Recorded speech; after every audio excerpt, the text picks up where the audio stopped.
ಹುಬ್ಬಳ್ಳಿ ರಾಣಿ ಚೆನ್ನಮ್ಮ ವೃತ್ತದಲ್ಲಿ ಮೇಲ್ಸೇತುವೆ ನಿರ್ಮಾಣ ಕಾರ್ಯ 50% ಪೂರ್ಣಗೊಂಡಿದ್ದು, ಉಳಿದ ಕಾಮಗಾರಿಗಳನ್ನು ತ್ವರಿತವಾಗಿ ಪೂರ್ಣಗೊಳಿಸಲು ಎಲ್ಲರ ಸಹಕಾರ ಅಗತ್ಯ ಎಂದು ಜಿಲ್ಲಾಧಿಕಾರಿ ದಿವ್ಯಾ ಪ್ರಭು ಜಿಆರ್ಜೆ ಬುಧವಾರ ತಿಳಿಸಿದ್ದಾರೆ.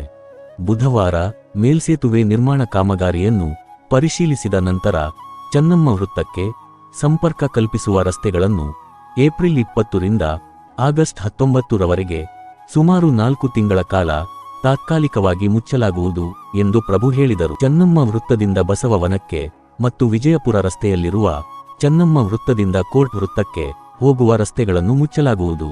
ನಗರ ಬಸ್ ನಿಲ್ದಾಣವನ್ನು 4 ತಿಂಗಳ ಕಾಲ ಮುಚ್ಚಲಾಗುವುದು ಮತ್ತು ಐಟಿ ಪಾರ್ಕ್ ಬಳಿ ತಾತ್ಕಾಲಿಕವಾಗಿ ಸ್ಥಾಪಿಸಲಾಗುವುದು.